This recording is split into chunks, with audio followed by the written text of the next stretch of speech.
From WBON TV News. August is hot, and so are the savings at Appalachian Wireless, where all smartphones are 50% off. Even the 64, 128, and 256 gig models. 2-year agreement required. Better service, bigger savings. That's today's Appalachian Wireless and East Kentucky Network Company.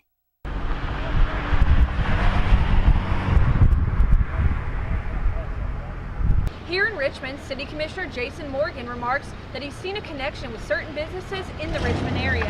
After filing an open records request with the city, there does seem to be some legitimacy to his claims. What he says is that there's 5 local hotels and motels where there's a large amount of crime and overdose calls that are coming to them. He proposed that a city ordinance needs to be put in place to fine these hotels for a certain amount of overdoses when they occur. He says that such an ordinance would be the first of its kind in the state. In continuing with the Hotel and Motel series here in Richmond, we spoke to EMS Director Coil about if there actually are a large amount of calls for overdoses to these locations.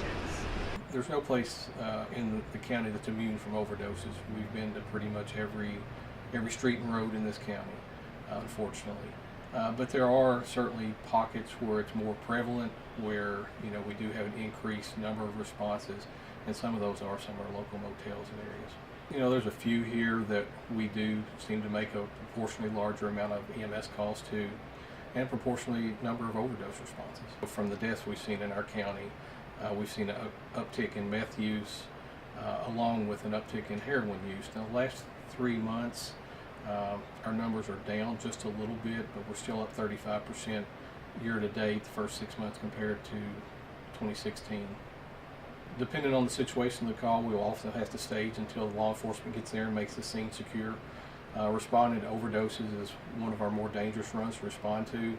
There's lots of factors there.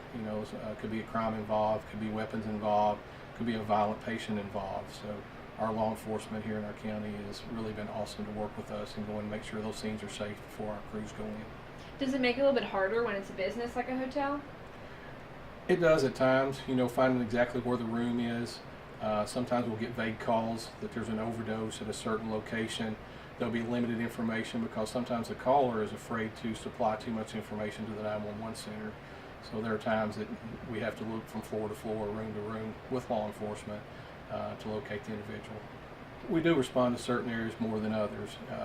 Obviously the problem with if you shut those down or penalize them in some way, it's probably not going to decrease the number of overdoses in our community. It probably will spread the areas out some more.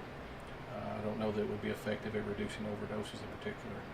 Sure, so from the EMS perspective, it really isn't going to help, the health, because people are still going to be overdosing. Right. And, as we said earlier, we find people overdosed in public areas, fast food restaurants, parking lots, on the street, in driveways. It's pretty much anywhere you can think of we've worked an overdose. In conclusion, the director said he couldn't really say whether there was a larger amount of calls to these areas, but he did remark that he had noticed a trend. He also said that an ordinance would probably not change the amount of overdoses and the calls that EMS would have to go out on. We will be continuing with this series to look at all sides of the issue, talking to EMS, police, and even local business owners. For WBON TV here in downtown Richmond, I'm Marissa Hempel.